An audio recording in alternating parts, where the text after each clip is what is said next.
विषयांतर YouTube चॅनलवर स्वागत आहे. आजच्या या सखोल चर्चेत आपण एका अशा विषयावर बोलणार आहोत जो थोडासा धक्कादायक वाटू शकतो. म्हणजे विचार करा, एखादी नवीन गाडी घेतली, मोठ्या पदावर बढती मिळाली किंवा आयुष्यात एखादं मोठं ध्येय गाठलं की आपली पहिली नैसर्गिक प्रतिक्रिया काय असते? साहजिकच आपल्याला तो आनंद पूर्ण जगाला ओरडून सांगण्याची इच्छा होते. अगदी बरोबर. आजकाल तर सोशल मीडियाच्या माध्यमातून आपण क्षणात हा आनंद जगजाहीर करतो. पण आपण आज ज्या ऐतिहासिक साहित्याचा आणि मानवी वर्तनावर आधारित आधुनिक मानसशास्त्रीय लेखांचा अभ्यास करणार आहोत ना, त्यानुसार ही माणसाची सर्वात मोठी चूक असू शकते. हो, आणि यातली सर्वात रंजक गोष्ट म्हणजे हे विचार शेकडो वर्षांपूर्वी मांडले गेले आहेत, ज्याला आजचे मानसशास्त्रही अगदी अचूकपणे पुष्टी देते. राईट. तर आपल्या आजचं मिशन हेच आहे की मोठं यश मिळाल्यावर शांत का राहावं, यश साजरं करणं इतकं नैसर्गिक असतानाही यावर इतका वेगळा दृष्टिकोन का मांडलाय, यामागचं गूढ आपण आज उलगडणार आहोत. नक्कीच या सर्व संदर्भांचा अभ्यास करताना ना, सर्वात लक्षवेधी बाब ही जाणवते की काळ आणि तंत्रज्ञान कितीही बदललं असलं तरी माणसाच्या मूळ प्रवृत्ती आजही तशाच आहेत. म्हणजे आज आपण केवळ काय करावं हे पाहणार नाहीये, तर माणसाचं मन यशाच्या बाबतीत नेमकं कसं आणि का प्रतिक्रिया देतं याच्या मुळाशी जाणार आहोत. बरं, सुरुवातीलाच आपण हा आनंदाचा आणि तो शेअर करण्याचा जो एक नैसर्गिक कल आहे ना, त्याचं जरा विश्लेषण करूया. कारण कसं आहे, एखादं यश मिळाल्यावर आनंद साजरा करणं हा मानवी स्वभाव आहे. हो. मेंदूला त्यातून एक प्रकारचा तो डोपामिन हिट मिळतो.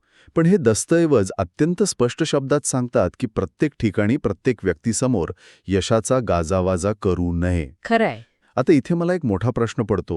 हे थोडं टोकाचं आणि निराशावादी नाही का वाटतं? म्हणजे समजा एखाद्याने स्वबळावर व्यवसाय उभा केला आणि तो यशस्वी झाला, तर त्याने तो आनंद कोणाशीच वाटून घेऊ नये का? प्रत्येक हसऱ्या चेहऱ्यामागे कट कारस्थानेच शिजत असतात, असा जर आपण विचार केला तर समाजात वावरणेच कठीण होऊन बसेल. हा अत्यंत रास्त आक्षेप आहे आणि सुरुवातीला हा विचार निराशावादी वाटू शकतो.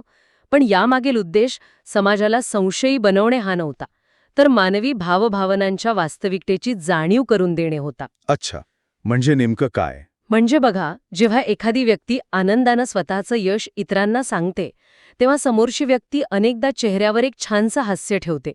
पण आधुनिक मानसशास्त्र असं सांगतं की त्याच क्षणी समोरच्या व्यक्तीच्या मनात नकळत एक तुलना सुरू होते. बापरे, म्हणजे आपण आनंदी असतो आणि समोरचा माणूस नकळत तुलना करू लागतो आणि या तुलनेतून जन्म घेतो तो म्हणजे अदृश्य मत्सर. अदृश्य मत्सर म्हणजे जो उघडपणे दिसत नाही पण आतून कुठेतरी काम करत असतो.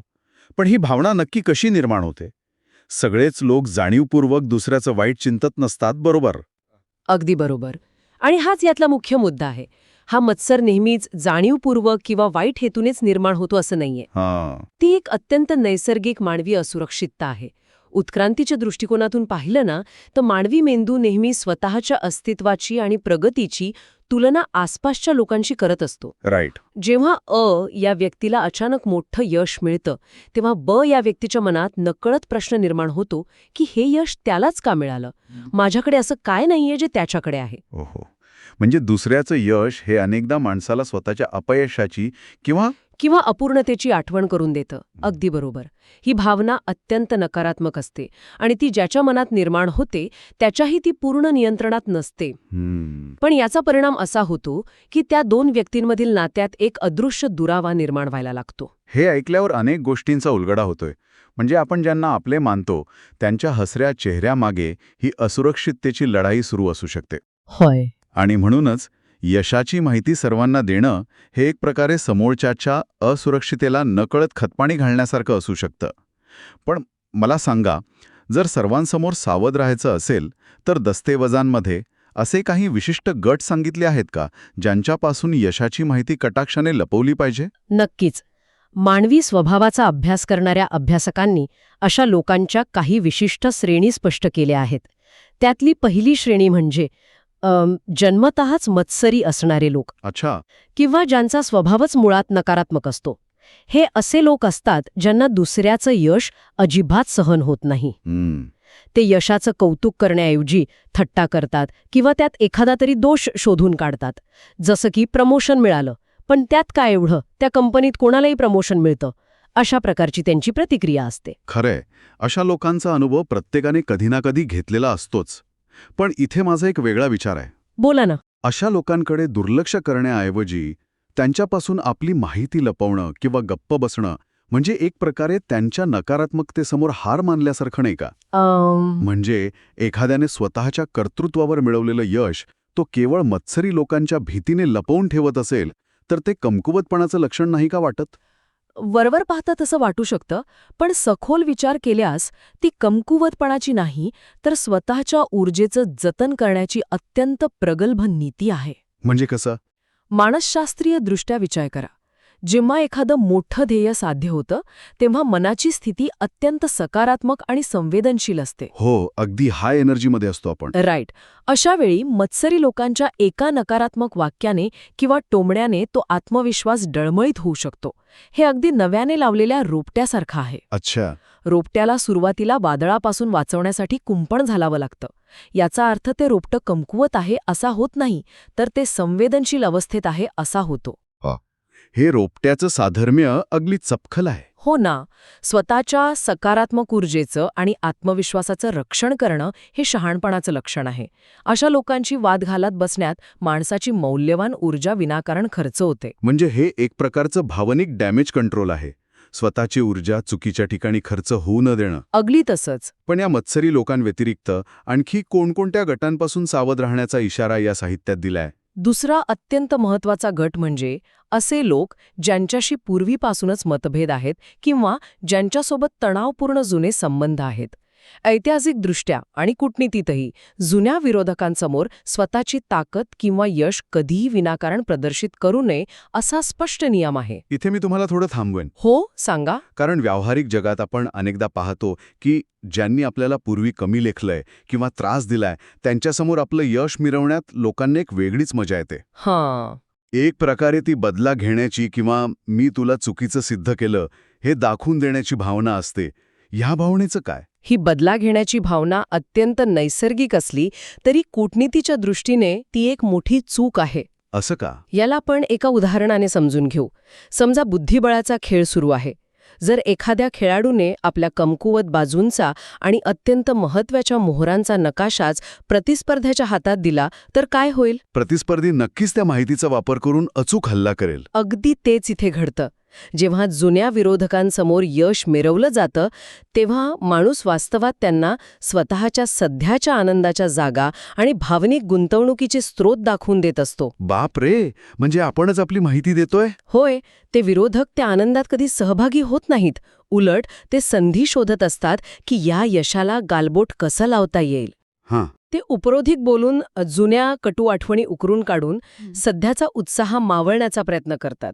यामुळे होतं काय की आधीच शांत झालेले किंवा ताणलेले संबंध पुन्हा एकदा पेटून उठतात. खरं? यशाच्या शिखरावर असताना माणसाला एकाग्रतेची आणि शांततेची सर्वाधिक गरज असते. पण अशा प्रदर्शनामुळे विनाकारण एक नवा संघर्ष उभा राहतो. किती अचूक विश्लेषण आहे. म्हणजे जुन्या आगीत तेल ओतण्यापेक्षा ती आग विझलेलीच बरी. बुद्धिबळाचा नकाशा देण्याचं तुमचं उदाहरण अगदी डोळ्यात अंजन घालणार आहे. हो, कारण बहुतेकांना हे लक्षातच येत नाही. अगदी. यश मिरवण्याच्या नादात आपण स्वतःचं वर्म विरोधकांच्या हाती देतो हे सहसा लक्षातच येत नाही. बरं, मत्सरी लोक आणि जुने विरोधक यांच्यामागील मानसशास्त्र आता स्पष्ट झालं. हां. पण समाजात वावरताना असे अनेक लोक असतात जे मत्सरी नसतात आणि विरोधकही नसतात. ते वरवर अगदी तटस्थ वाटतात. त्यांच्याबाबत काय धोरण असावं? आणि इथेच या चर्चेचा सर्वात गुंतागुंतीचा टप्पा सुरू होतो. या ऐतिहासिक विचारांनुसार आणि आधुनिक समाजशास्त्रीय अभ्यासानुसारही उघड विरोधकांपेक्षा सर्वात मोठा धोका अशा वरवर तटस्थ वाटणाऱ्या पण गॉसिप किंवा चर्चा करणाऱ्या लोकांपासून असतो. अच्छा, गॉसिप करणारे लोक. हो, जे लोक अविश्वासू आहेत आणि ज्यांना दुसऱ्यांच्या आयुष्यातील घडामोडींवर केवळ चघळण्याची सवय असते, ते यशाच्या मार्गातील सर्वात मोठे अदृश्य अडथळे ठरू शकतात. हे जरा आपण सविस्तर समजून घेऊया. गॉसिप करणाऱ्या लोकांचा नेमका धोका काय असतो? हे अगदी लहानपणी खेळल्या जाणाऱ्या त्या चायनीज विस्पर खेळासारखं वाटतंय. अगदी बरोबर. म्हणजे जिथे एकाच्या कानात सांगितलेली एक साधी गोष्ट 10व्या माणसापर्यंत पोहोचताना पूर्णपणे विकृत होऊन वेगळीच काहीतरी भयंकर गोष्ट तयार झालेली असते. हे साधर्म्य या प्रक्रियेचं मेकॅनिझम अचूकपणे स्पष्ट करतंय. गॉसिप करणारे लोक केवळ माहिती वाहून नेणारे पोस्टमन नसतात. ते त्या माहितीत स्वतःच्या कल्पनेची आणि पूर्वग्रहांची भर घालतात. त्या करताना लोकांना ती कथा अधिक रंजक बनवायची असते.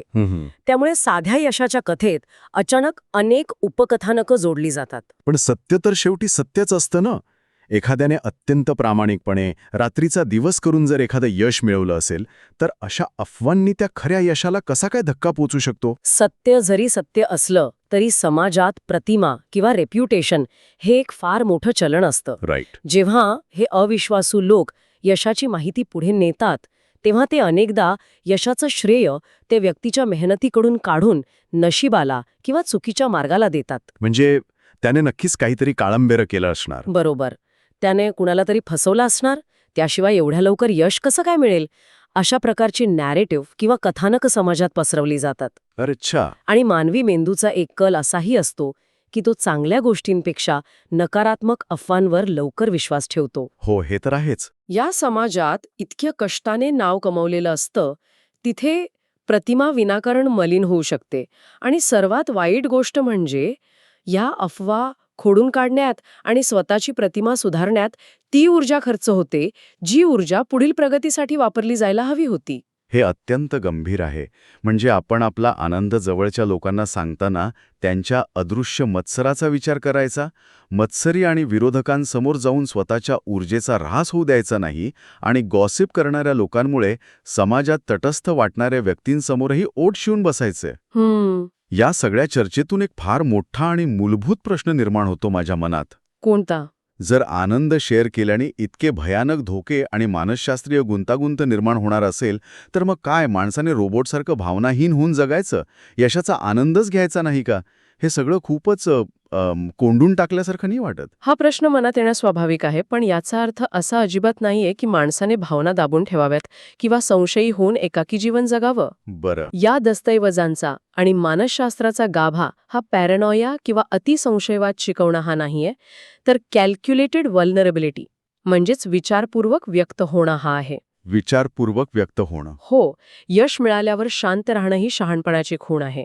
याचा अर्थ असा नाही की उत्सव साजरा करू नये, पण हा उत्सव एका विशिष्ट इनर सर्कल किंवा अत्यंत जवळच्या विश्वासू लोकांच्या वर्तुळापुरता मर्यादित असावा. म्हणजे असे लोक ज्यांच्याबद्दल पूर्ण खात्री आहे की ते खरोखरच आपल्या प्रगतीवर आनंदी होतात. अगदी बरोबर. ज्यांच्या आयुष्याची आणि आनंदाची तुमच्या प्रगतीशी थेट जोडणी आहे, जसं की आई-वडील, अत्यंत जवळचे मित्र किंवा मार्गदर्शक. या लोकांसमोर मनमोकळेपणाने व्यक्त व्हावं. पण व्यापक समाजात वावरताना ही गोष्ट नेहमी लक्षात ठेवावी लागते की प्रत्येकाला दुसऱ्याचं यश पचेलच असं नाही. ही वास्तविकता जितक्या लवकर स्वीकारली जाते तितका भावनिक त्रास कमी होतो. खरंय. स्वतःच्या भावनांवर आणि माहितीवर नियंत्रण ठेवणं हीच सुखी आणि शांत आयुष्याची गुरुकिल्ली आहे. यश म्हणजे केवळ भौतिक प्राप्ती नसते, तर यशाचे खरे परिमाण हे स्वतःच्या मनाच्या शांततेत असते.